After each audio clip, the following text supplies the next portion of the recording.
Conversa de bastidor, com Bernardo Melo Franco.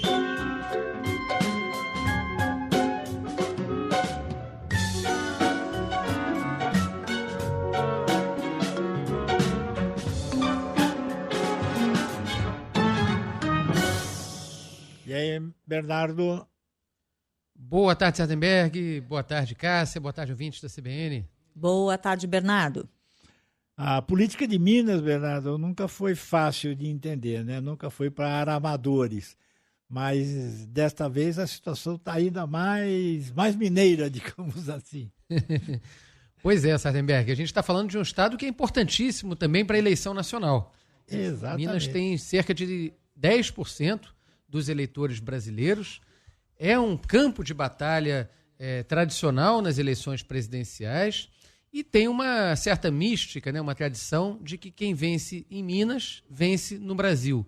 É assim desde 1989, portanto, em todas as eleições presidenciais desde a redemocratização, quem ganha em Minas, ganha no Brasil.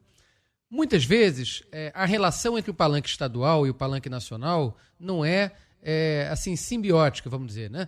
Tem aqueles fenômenos do voto lulécio, né? O eleitor que votava no Lula e no Aécio, depois o Dilmazia, da Dilma e do Anastasia. Mas o fato é que é um estado muito importante e todos os candidatos presidenciais estão preocupados na montagem dos palanques mineiros.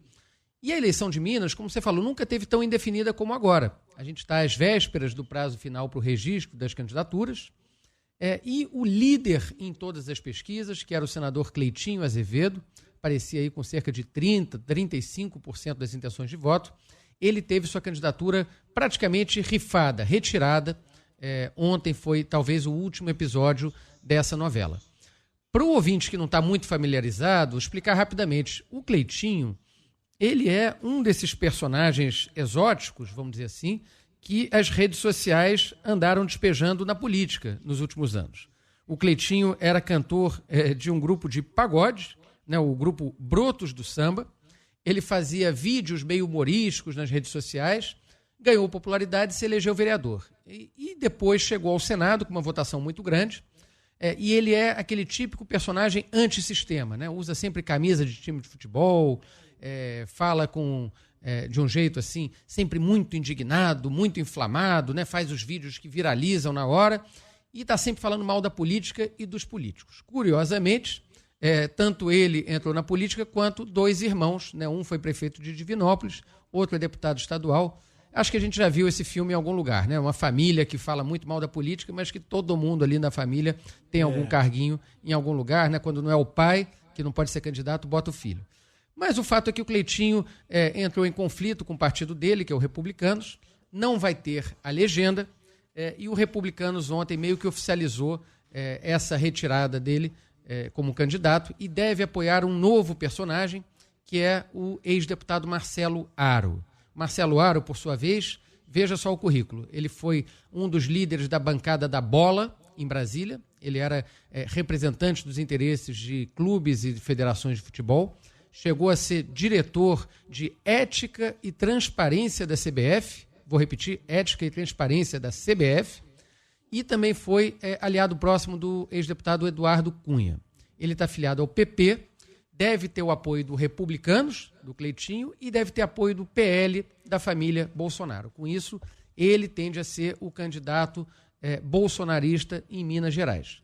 Do outro lado, do lado do PT, uma indefinição enorme. Ninguém queria ser candidato, Sardenberg. O PT está muito desgastado em Minas.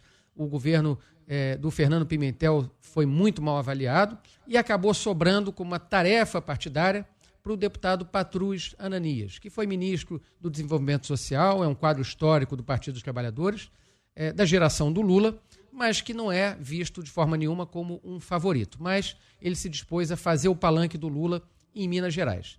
E aí, o outro ponto curioso dessa história, o ex-governador Romeu Zema deixou o Estado para o vice Matheus Simões, que era do Novo, se filiou ao PSD.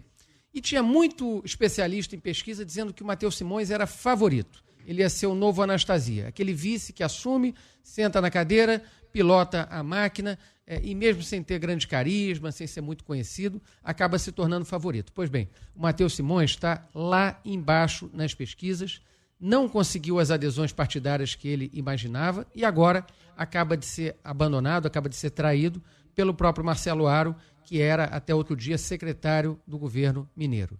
Então, é um pouco nesse diapasão que vai a política mineira. Tem ainda um quarto candidato, que é o ex-prefeito de BH, Alexandre Calil, ele que foi candidato na última eleição com apoio do Lula, mas que acabou se distanciando nos petistas, está afiliado ao PDT e tenta uma candidatura, vamos dizer assim, uma candidatura avulsa. Ele não tem nem candidato ao Senado ainda na sua chapa. Então, é nessa confusão, nesse grande pântano, que a política mineira está se movimentando nesse momento. A gente vai ter que esperar até dia 15 para saber quem de fato serão os candidatos.